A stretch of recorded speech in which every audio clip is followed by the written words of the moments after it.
Lena Ortega knelt, feeling the dry, gritty earth beneath her calloused fingers. The crowd, a silent semicircle of skeptics and the merely curious, held its breath. A blue enamel cup, chipped at the rim, sat beside a small pile of dark, loamy soil. Her dark eyes, usually so private, now scanned the faces of her neighbors, searching for a hint of understanding, or perhaps just a flicker of belief.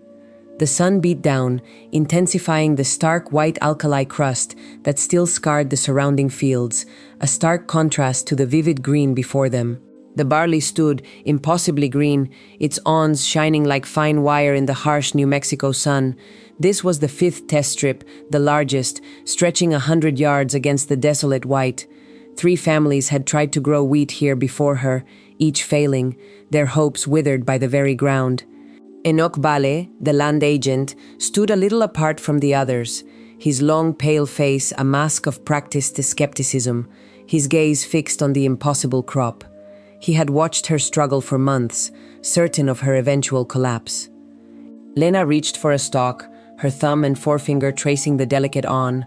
It was solid, robust, proof of months of back-breaking labor and a quiet, unyielding will. She had used scarce clean water, opened drainage channels, scraped away the worst of the crust, and planted this, not the wheat everyone expected. The whispers in the crowd were a low hum, a mix of wonder and disbelief. How could this be? The soil here was poison, a graveyard for seeds. Tomas Vaca, the old irrigation keeper, stood closer, his weathered bronze face showing a rare, gentle smile. He had shared his quiet knowledge, pointing out the subtle shifts in the land, the secrets held by the weeds. He knew the cost of every drop of water, the stubbornness of the land. His eyes, thoughtful and brown, met Lena's for a moment, a shared understanding passing between them that needed no words. He had seen the land defeat many. Lena straightened, wiping a bead of sweat from her brow with the back of her hand. She picked up the blue enamel cup, scooped some of the dark soil, and offered it to the nearest farmer. The man hesitated, then took a pinch, rubbing it between his fingers, then tasting it with a wary tongue. The field was proof, but the method, the sheer audacity of it, remained a mystery.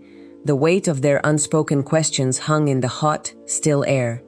9 months earlier, Lena Ortega stood before Vale's polished desk, her compact frame rigid. Dust from the long walk had settled on her faded umber skirt, a stark contrast to the agent's immaculate tan linen suit. He steepled his long, pale fingers, his cold blue eyes assessing her. 60 acres, Miss Ortega, crusted white with alkali. 3 wheat families failed there, lost everything. His voice was smooth, a practiced drone. $21. $1 down, $2 a month for 10 months. If you miss a payment, the land reverts to me. No refunds. Lena's heart hammered against her ribs. She had saved every spare cent from her dryland harvest, a meager sum for such a gamble. She pushed a single silver dollar across the dark wood. Val's sandy mustache twitched, a hint of a smile playing on his lips. He slid a crisp, legal document towards her. Sign here. Her hand, calloused from years of gripping a plow, felt clumsy as she etched her name. The paper rustled, sealing her fate. The inventory was brief. 60 acres of white alkali, a derelict shack with a caved-in roof, and a shallow, brackish well. No tools, no fence, no hope, according to local gossip. Vale leaned back, a predator watching its prey. The first $2 are due in 30 days, Miss Ortega. Good luck. The words were a dismissal, a challenge. Lena gathered the signed deed, its edges crisp and official. The weight of it in her hand was both a burden and a promise. She had no illusions.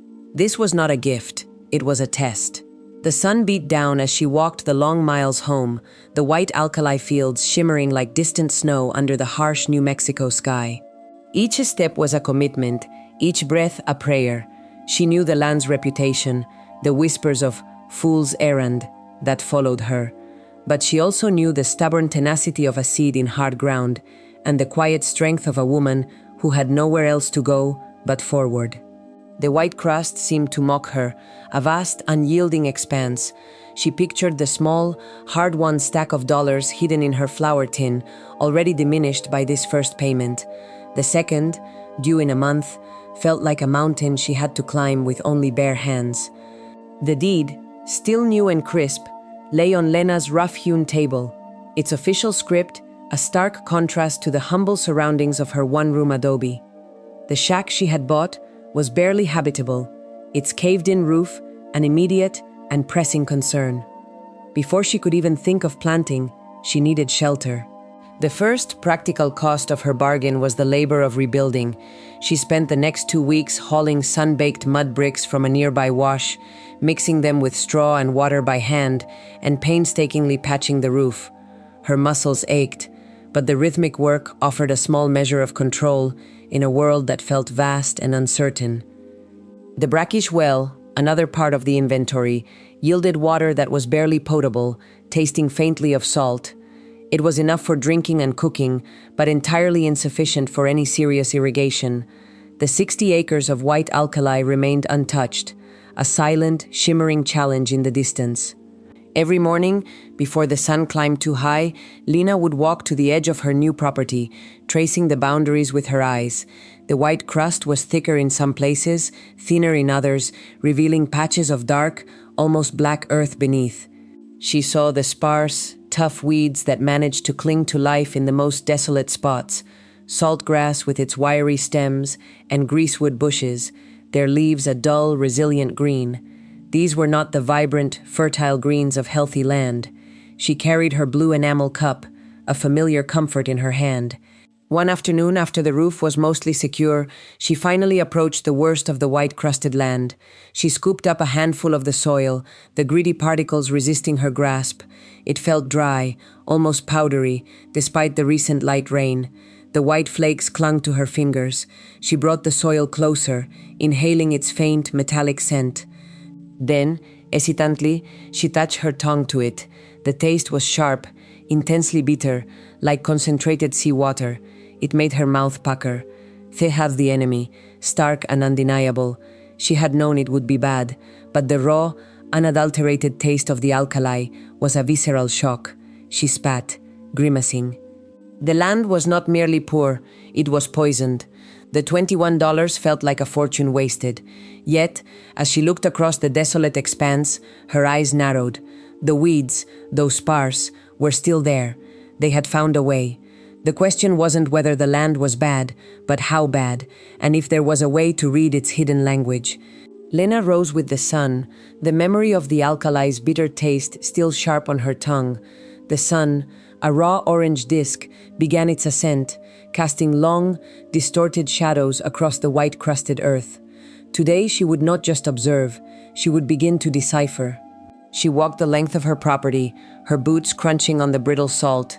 Her gaze, usually fixed on the distant horizon, now swept closer, scrutinizing the ground beneath her feet. She noted how the saltgrass, a wiry, tenacious plant, seemed to thrive in areas where the white crust was thinnest, almost translucent.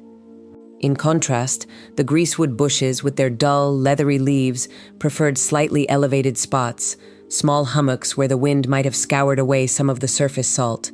She knelt, digging her fingers into the soil at the base of a particularly robust clump of saltgrass. The earth here was still gritty, but less powdery, with a faint, almost earthy smell beneath the metallic tang. She carefully pulled a single stalk, examining its roots. They were shallow, but dense, a tangled mat gripping the sparse soil. She repeated the action near a greasewood bush, noting the deeper, more extensive root system, anchoring the shrub against the relentless wind. Her blue enamel cup, filled with water from her brackish well, was a constant companion. She took a small sip, then spat it onto a particularly thick patch of white crust, watching as the salt dissolved, leaving a dark, wet stain. The observation offered no immediate solution, only a visual confirmation of the salt's presence. She spent the better part of the morning in this methodical observation, marking areas with small stones, white stones for thick crust, gray for thinner, and dark stones for the rare patches of almost bare earth where only the toughest weeds survived. The sun climbed higher, relentless and unforgiving. By midday, a figure approached from the direction of the main ditch, a stooped silhouette against the shimmering heat haze. It was Tomás Vaca, his loose blue shirt a familiar splash of color against the pale landscape. He carried a long, gnarled stick, using it to test the ground before him. "You've made a start, muchacha," he said, his voice a low rumble as he reached her. His thoughtful brown eyes surveyed the landscape, then settled on Lena's collection of marked stones. "These weeds, they tell a story, eh?" Lena nodded, grateful for the company. "They do, but I don't know how to read it all." Thomas bent, his weathered bronze face close to the ground. He picked up a handful of the white-crusted soil, just as Lena had. He sniffed it, then, to Lena's surprise, he tasted it, a small, deliberate touch of his tongue to the salty earth. He grimaced, but less intensely than Lena had. "Too much salt, yes, but not everywhere the same." He pointed with his stick to a patch of salt grass near a slight depression in the land. "Here, where the water might sit for a time, the salt rises. But look," he moved to a slightly higher slope where the greasewood grew. "Here, where the water drains a little, the salt is less." He walked to the edge of the 60 acres, where her land met a small, dry arroyo. "The land slopes, Lena. Water moves. Salt moves with it." He then pointed to the salt grass. "This one, it likes the salt, but not too much. It holds the soil. This other one," he indicated the greasewood, "it finds its water deeper, where the salt is not so strong." His words, simple and direct, began to weave a pattern into the chaotic white. The weeds were indeed a language, speaking of water movement and salt concentration. Thomas's observations had given Lena a new lens through which to see her land.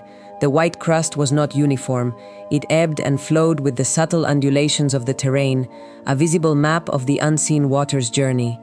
The following morning, armed with this newfound understanding, Lena began to divide her 60 acres. She used her hoe to scratch shallow lines into the earth, marking off 6 narrow test strips, each approximately 10 feet wide and 50 feet long. These strips ran perpendicular to the slight slope of the land, allowing her to observe how water and salt interacted across varying elevations within a controlled space. The first strip at the highest point was mostly bare earth, with only a scattering of salt grass. The last strip, at the lowest point, was a solid, blinding white. For the first strip, she chose a patch of earth that, though still salty, showed the least visible crust.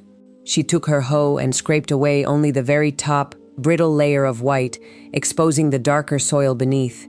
It was a minimal effort, a cautious first step.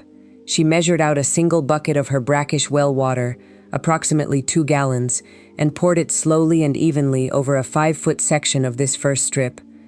She watched, her heart thumping, as the water quickly soaked into the parched earth, leaving behind a slightly darker, damp patch. The salt seemed to disappear, drawn down by the water. She marked the spot with a small cairn of stones, noting the date, time, and water quantity in a small, worn notebook she carried in her skirt pocket.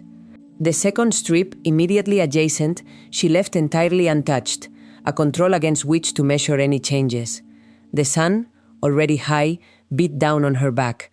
The work was slow, painstaking, and offered no immediate gratification. For the next 3 days, she repeated this measured application of water to the first strip, adding 1 bucket each morning. The soil remained damp, but to her dismay, a faint, crystalline sheen began to reappear on the surface, a ghostly re-emergence of the salt. It was not as thick as the original crust, but it was undeniably there. The water, instead of washing the salt away, seemed to be bringing it back to the surface. She tasted a pinch of the newly formed crystals, still sharp, still bitter. The control strip, meanwhile, remained a stark, unbroken white, untouched by her efforts. On the 4th morning, a light, unexpected rain fell, a gentle drizzle that lasted for less than an hour.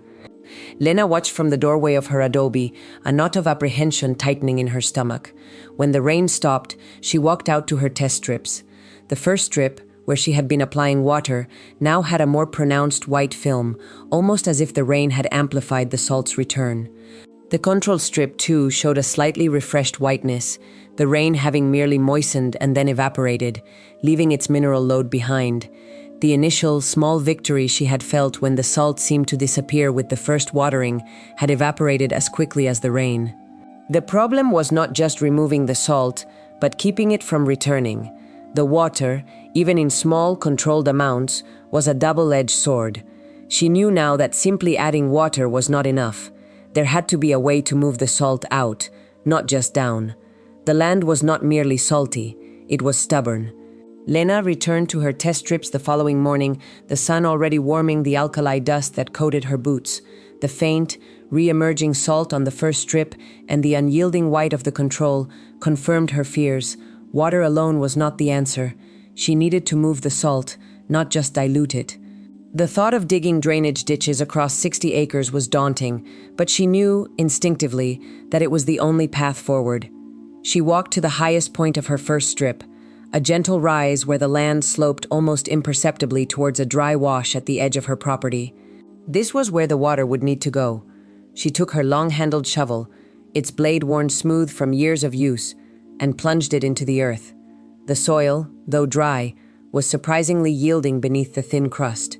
She began to dig not a deep trench, but a shallow, narrow furrow, no more than 6 inches wide and 4 inches deep, following the slight natural grade. Her movements were rhythmic, practiced. Each scoop of earth was flung to the side, forming a low berm.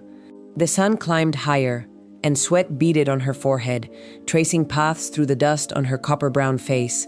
She worked steadily for 2 hours, creating a drainage channel that snaked for 20 feet down the length of her first test strip, ending at a small, pre-dug depression at the lowest point, a temporary collection basin.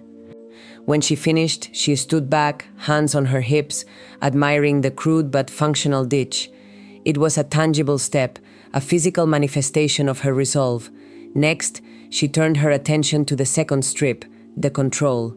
Here, she left the surface untouched, but replicated the drainage ditch alongside it, creating a parallel, empty channel. This would allow her to observe the effect of drainage alone, without the added variable of her initial scraping and watering. For her third strip, she chose a section of land that exhibited a moderate salt crust, not as severe as the control, but more pronounced than her first attempt. Here, she scraped away the white crust as before, a careful, methodical process that left the darker, underlying soil exposed. But this time, before adding any water, she dug a similar drainage channel alongside it. She then took a 5-gallon bucket of clean water from her well, a rare and precious commodity, and poured it slowly and evenly over the prepared soil, watching as it soaked in, carrying the surface salt downwards. She repeated this with a second bucket. The water, instead of puddling and evaporating, now had a path to escape. She marked this new strip with a larger cairn, adding a third stone, a silent evidence of the added complexity of her experiment. The fourth, fifth, and sixth strips remained untouched by either scraping or drainage, serving as further controls against the varying degrees of her intervention.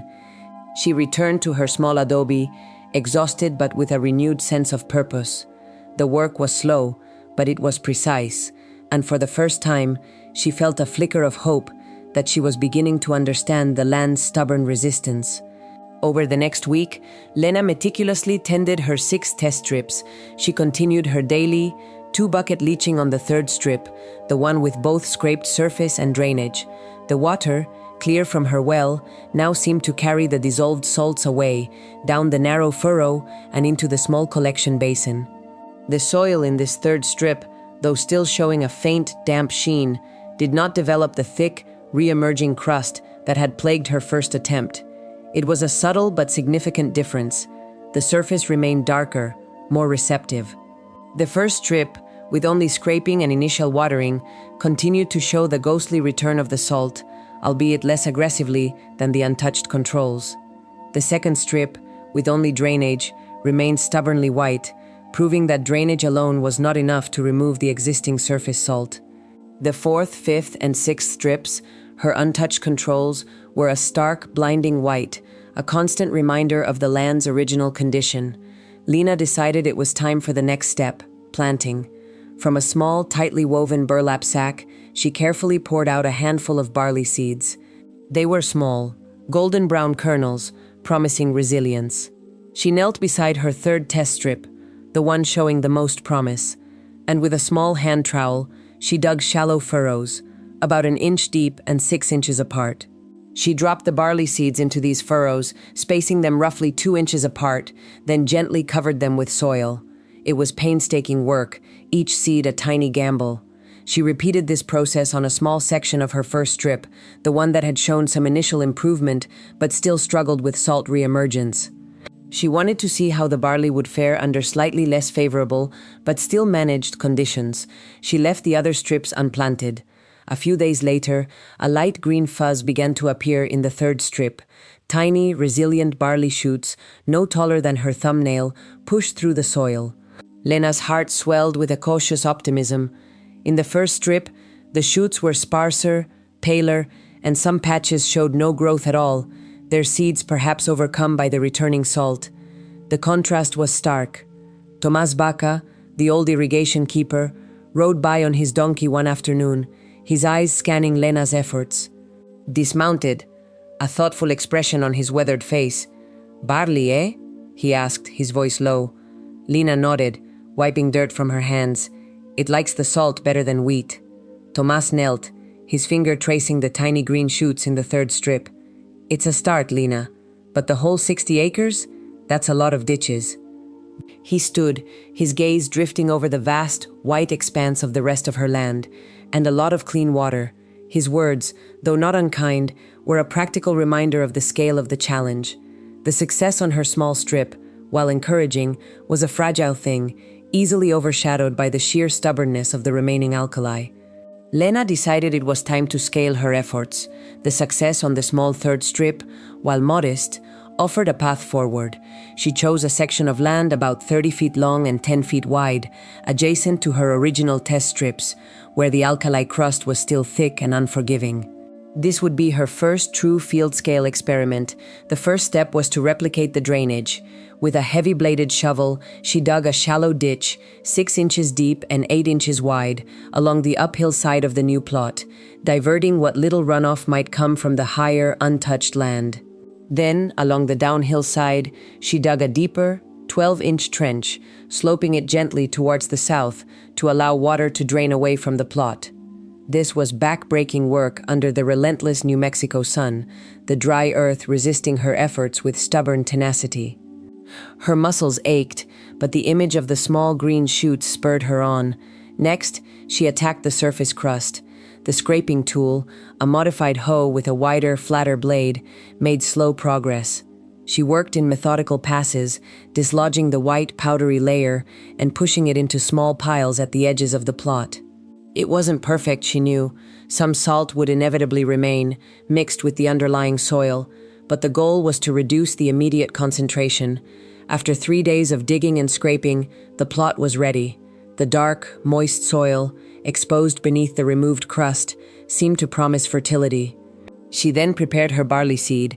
From the same burlap sack, she measured out a quart of kernels, enough to plant this larger area.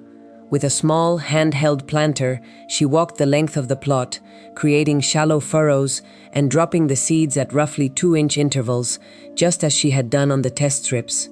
The repetitive motion was meditative, a rhythm of hope.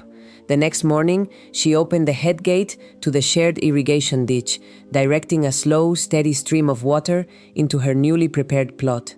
She watched as the water spread, soaking into the dark earth. For hours, she monitored the flow, ensuring even distribution, her eyes on the water's edge.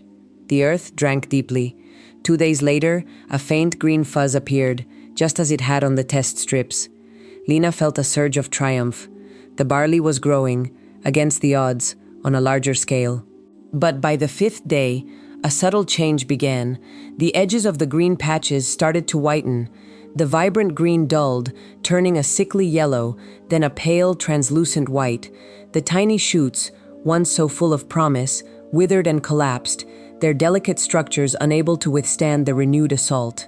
Within a week, the entire 30-foot by 10-foot plot was a ghostly white, the barley stalks indistinguishable from the salt crust that had re-emerged with terrifying speed. The water, instead of leaching the salt, had dissolved it and brought it to the surface, killing everything. The scale of the loss, a quart of precious seed and days of back-breaking labor, was a bitter lesson. The smell of the dead barley field, a faint, acrid tang of salt and decay, hung heavy in the air. Lena walked the perimeter of her failed plot, her boots crunching on the re-emerged white crust. She knelt, digging her fingers into the soil, feeling the fine, gritty texture of the salt. It was everywhere, a pervasive white blanket over the land. The drainage ditch, which she had so carefully dug, was now clogged with the same white powder, the water having evaporated and left its mineral load behind. The realization hit her with the force of a physical blow. The water, meant to cleanse, had instead become a conveyor, bringing even more salt to the surface. She had introduced clean water to a saturated system without first creating a clear path for the dissolved salt to escape. The drainage was there, but it wasn't enough, or it wasn't used correctly. She needed to understand the mechanics of the water's movement, not just its presence. Tomas Vaca, on his weekly ride past her land, stopped his donkey at the edge of the failed plot. He dismounted slowly, his gaze taking in the stark white expanse. He didn't speak immediately, but his thoughtful brown eyes surveyed the damage. "The water brought it up, didn't it?" he finally said, his voice quiet. Lena nodded, her throat tight. "It killed everything."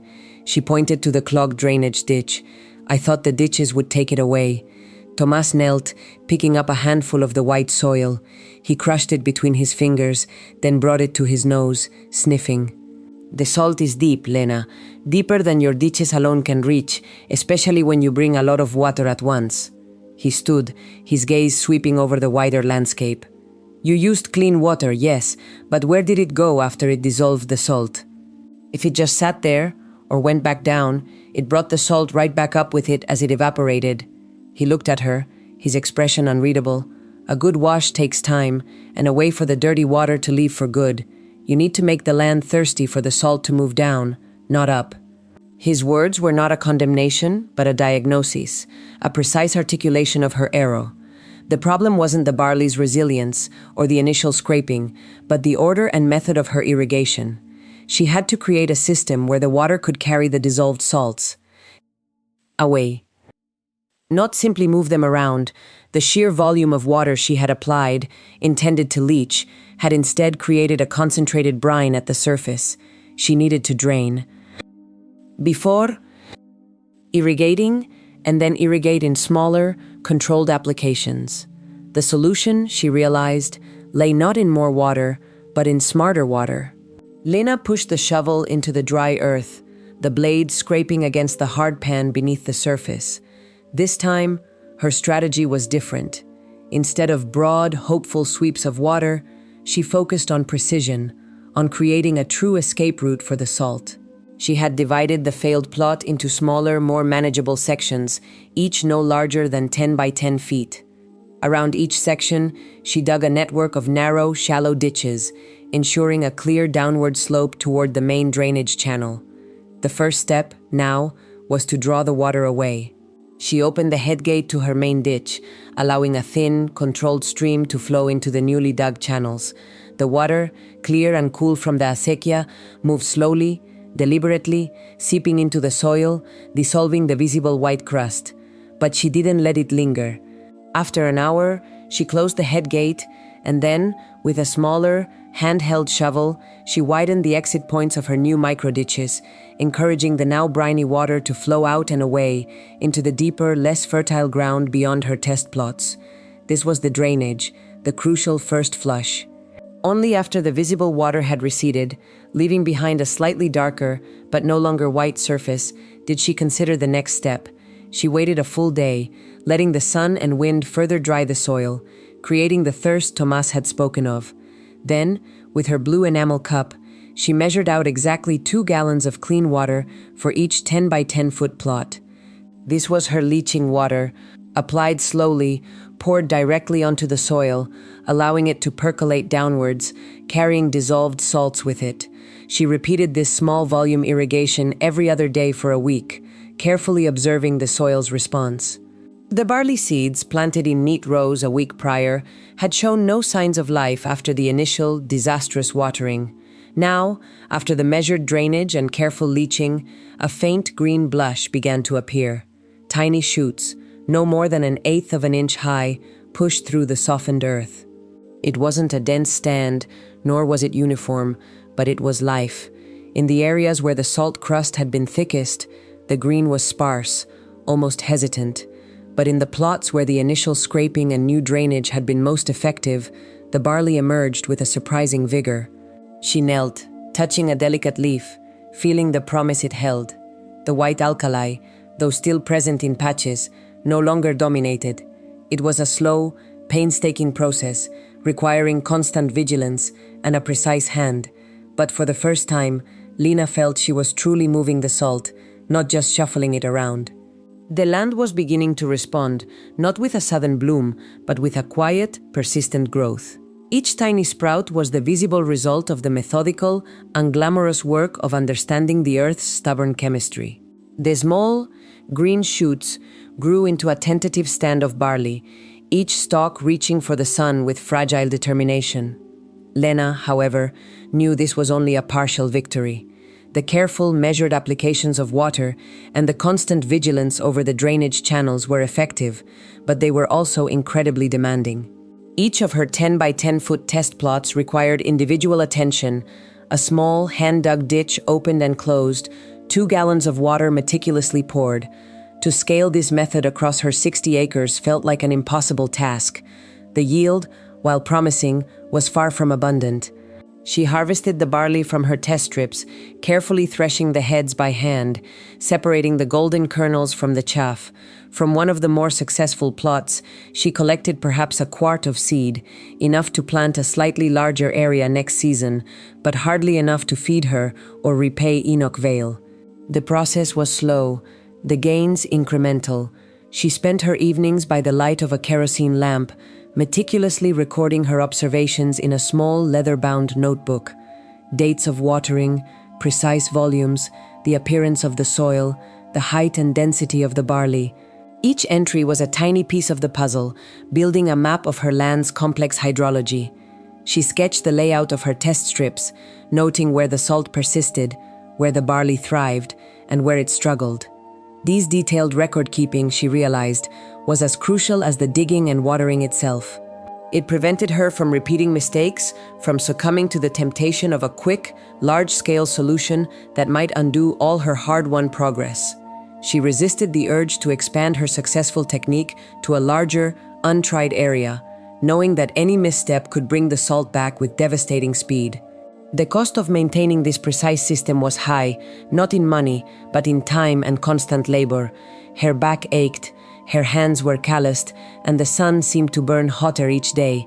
Yet, the small, green patches of barley, shining like fine wire in the afternoon light, were a tangible proof of her efforts.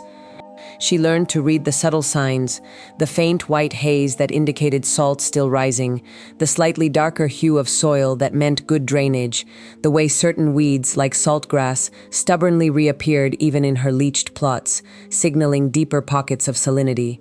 The question of scaling remained, a silent pressure, but for now, she chose consistency over expansion, knowledge over ambition. She had to understand this land, plot by painstaking plot, before she could truly claim it. The sun was a hammer on Lena's shoulders, the air thick with dust as she walked the ditch, a familiar ache in her calves. She carried her shovel, the worn wooden handle smooth against her palm, a blue enamel cup clinking against her belt buckle.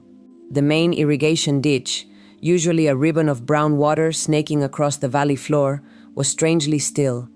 A few dragonflies zipped over stagnant puddles, but the current, which should have been steadily flowing from the distant headgate, was absent.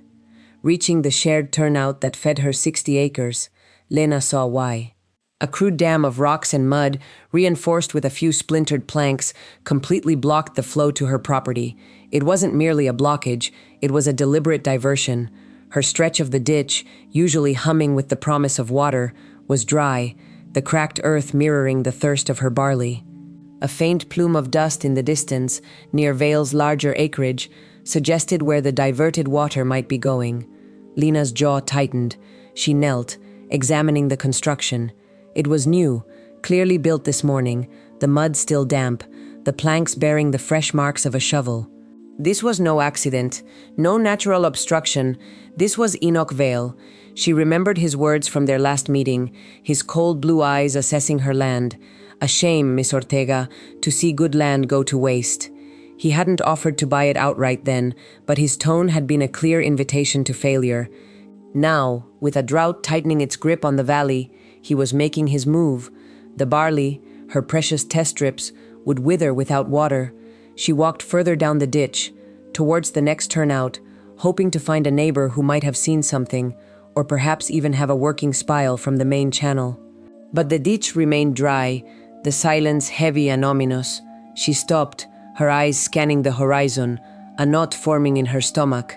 The white alkali crust seemed to gleam mockingly in the intense sunlight, a stark reminder of the land's stubborn resistance. She had spent months coaxing life from this soil, painstakingly leaching out the salt, only for the very source of that life to be cut off. The blue enamel cup at her belt felt heavy, useless. Without water, all her efforts, all her careful measurements and observations, would turn to dust. The thought of her barley, the slender green shoots, shriveling under the relentless sun, gnawed at her. She had a small reserve in a buried cistern, perhaps enough for a few days, but not for the sustained leaching her land required. This wasn't just about losing a crop, it was about losing her land, her future, to Vale's calculated greed.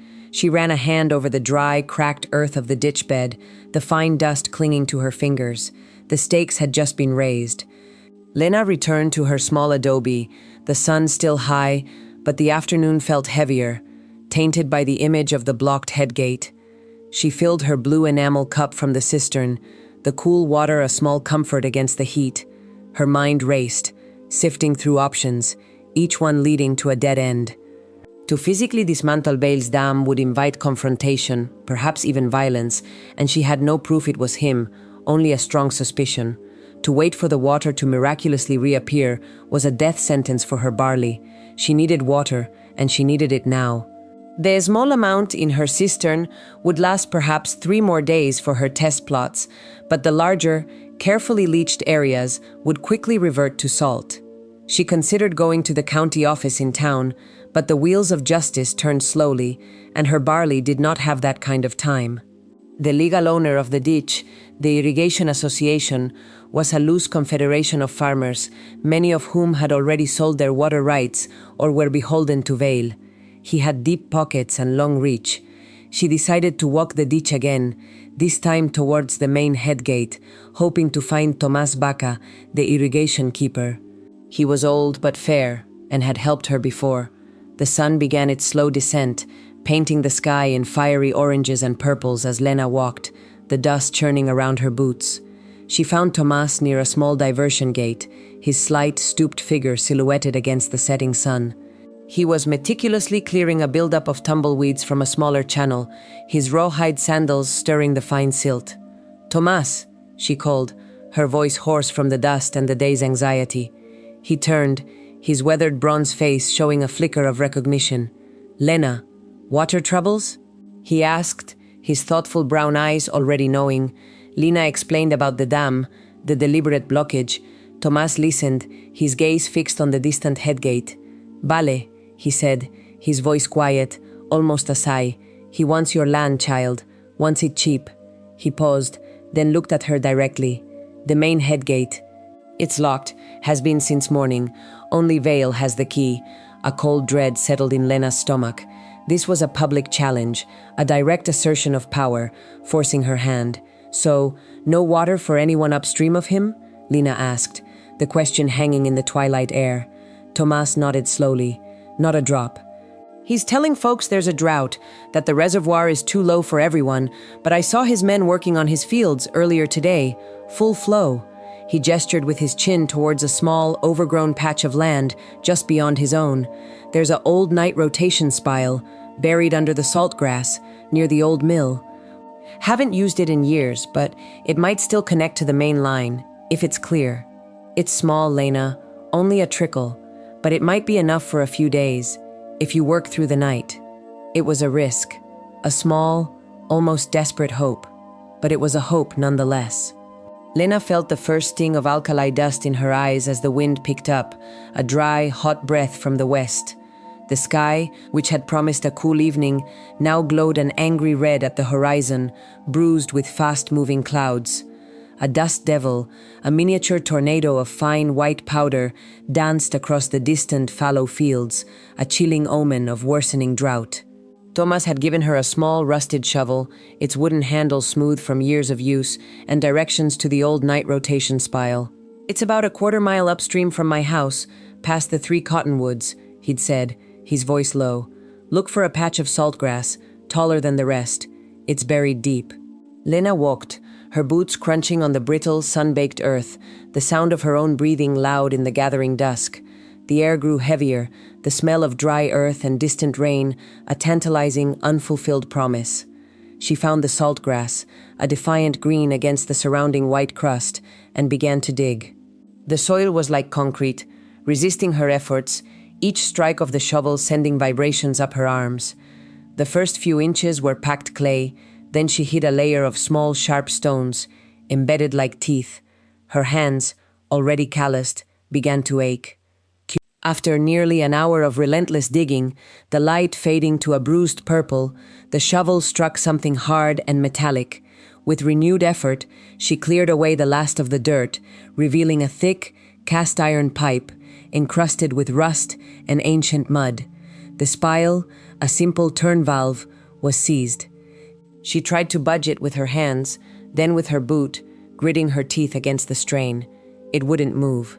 Lena remembered the small can of axle grease Tomas kept by his pump. She hurried back, the urgency of the dying light pushing her forward, retrieved the grease, and returned to the spile.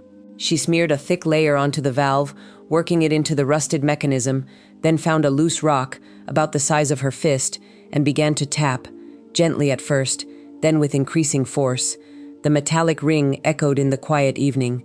Slowly, agonizingly, the valve began to yield. A faint creak, then a groan, and with a final, desperate heave, it turned. A gurgle, then a hesitant trickle of water, dark and silty, emerged from the pipe, a thread of life against the parched earth. It was a meager flow, barely enough to fill a single bucket in 10 minutes, but it was water. It was a start, but Lena knew this trickle alone would not save her barley. The larger leached plots, thirsting for a steady flow, needed more than this. She would have to work through the night, guiding every precious drop, but the true solution lay beyond this small, desperate measure. The moon, a pale sliver in the deepening night, offered little light. Lena worked by the glow of a flickering lantern, its yellow beam casting dancing shadows across the field. The trickle from the spile, though small, was constant. She had to make every drop count. Her plan was simple: direct the water to the most vulnerable plots first, the ones where the barley shoots were already showing signs of wilting. She used her shovel to construct small earthen berms, creating miniature channels that snaked across the test strips. The water, sluggish at first, began to follow her carefully sculpted paths, a dark ribbon against the lighter soil. The ground drank greedily, the dry earth hissing as it absorbed the moisture. The air, heavy with the scent of damp soil and the distant, dry smell of alkali, pressed in on her. She moved methodically, her muscles aching, but her mind clear. She knew the flow was too slow to fully irrigate even one of her larger, leached plots in a single night. This was a holding action, a desperate attempt to keep her barley alive until a more permanent solution could be found. Around midnight, Tomas appeared, a silent silhouette against the faint glow of the eastern sky. He carried a second lantern and a short-handled hoe. "Thought you might need a hand, child," he said, his voice a low rumble. "This old spile, it needs coaxing." He began to clear away the sediment that was already accumulating at the mouth of the pipe, his movements slow but precise. "We can make a small reservoir here," he suggested, gesturing towards a natural depression near the spile.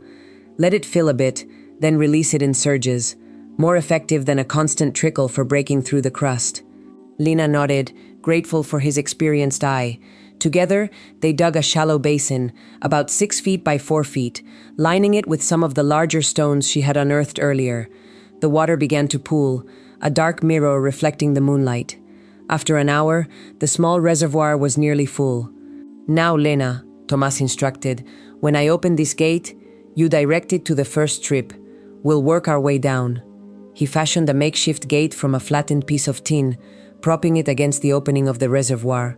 The first surge, a small wave of dark water, flowed purposefully into the designated barley strip.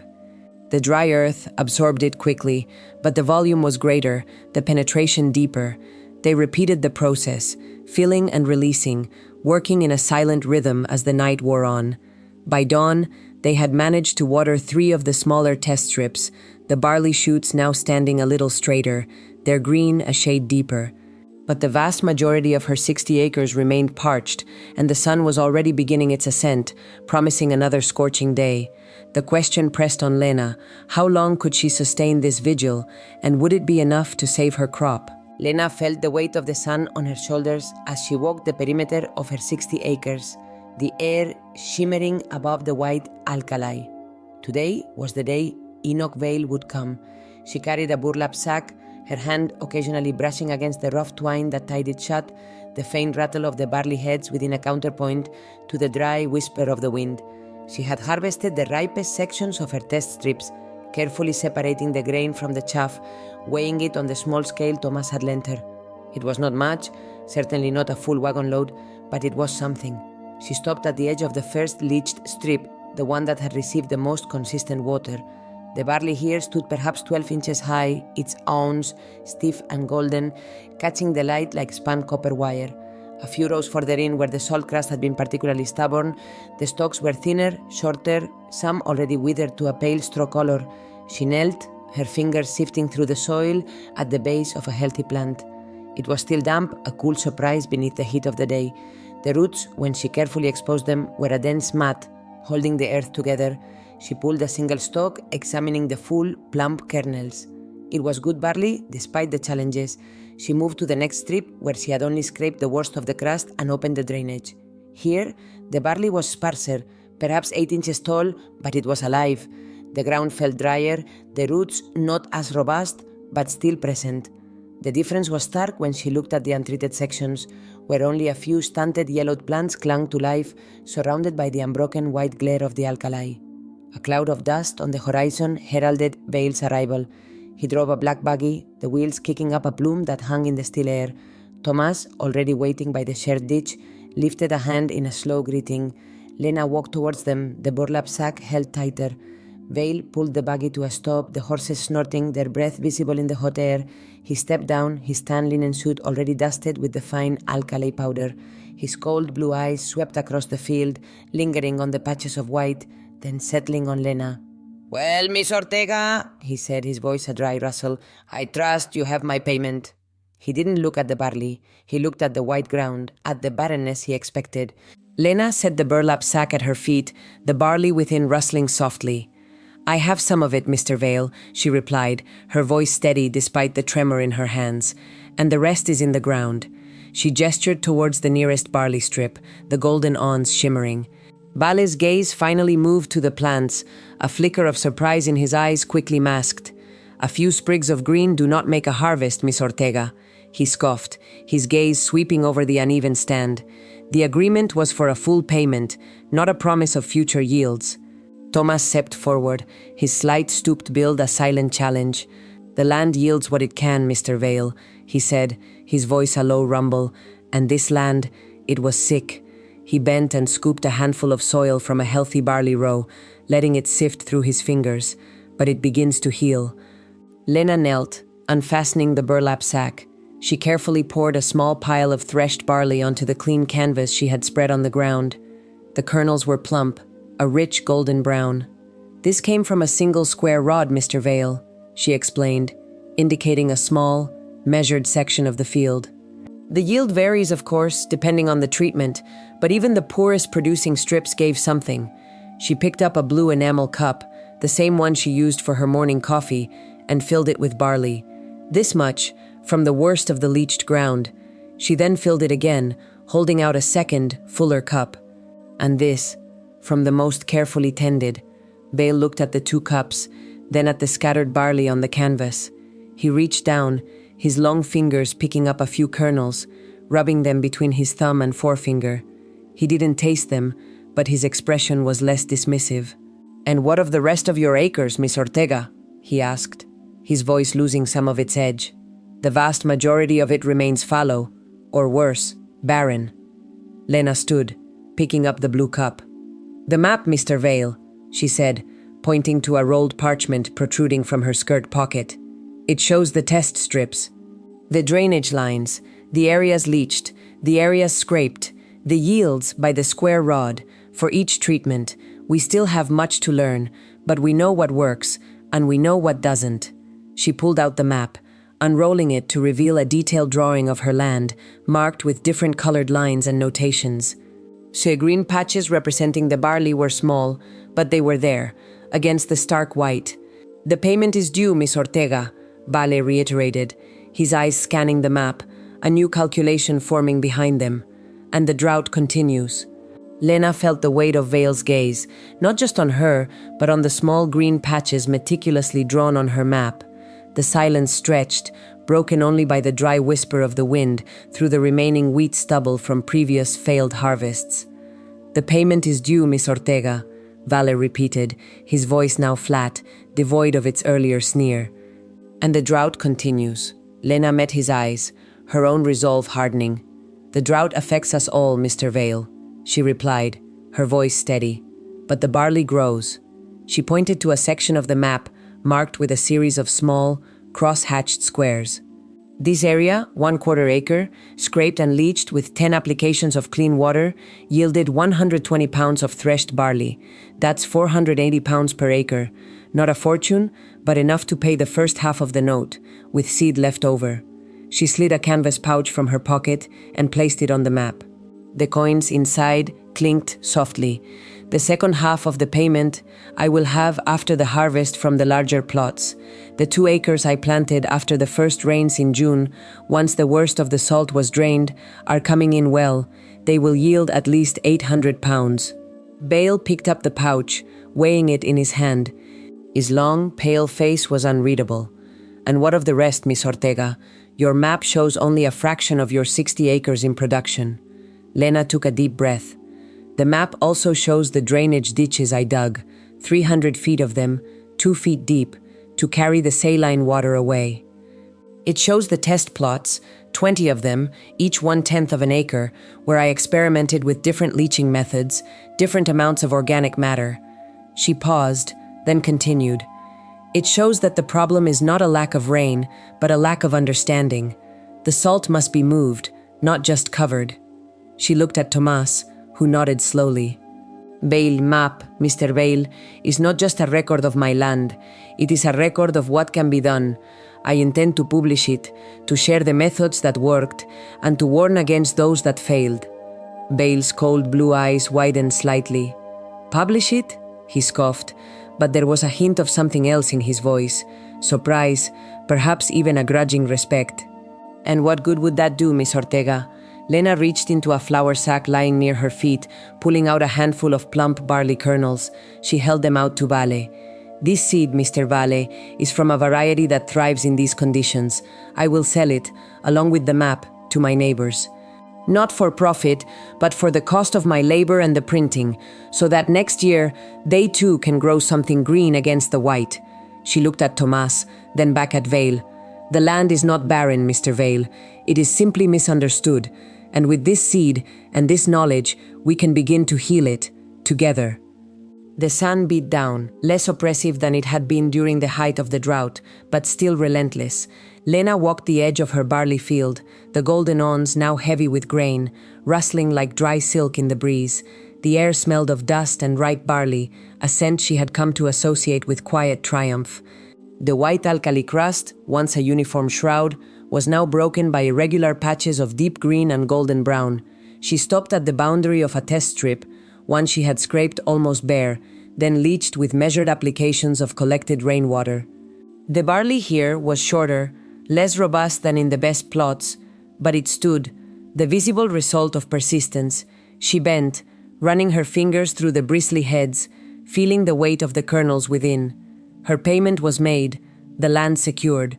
Vale had taken the coins and the promise of the larger harvest, his earlier skepticism replaced by a calculating glint in his eyes. The map, she knew, would circulate. Tomas had already taken a copy, promising to share it with the other irrigation keepers, to encourage cooperative use of the precious water. Sena knelt, her worn boots pressing into the still damp earth of a drainage ditch she had dug herself, a narrow channel leading away from the most productive sections. The water in the ditch, though slow-moving, was noticeably less brackish than it had been months ago. It was a small victory, but a significant one. She thought of the 3 families who had failed here before her, their hopes dashed by the relentless white, their dreams scattered like dry dust. They had planted wheat, a crop that demanded more from the soil than it could give. She had planted barley and knowledge. The barley field was not a sea of uniform green, it was a patchwork, the visible result of the varying conditions of the soil, the different treatments applied. There were still white patches, stubborn and defiant, where the salt refused to yield. But against these stark white scars, the green of the barley stood out, vibrant and alive. She stood, brushing the dust from her skirt. Tomorrow, the white patches would still need drains and measured water. Tonight, green barley marked the places where Lena had learned to listen.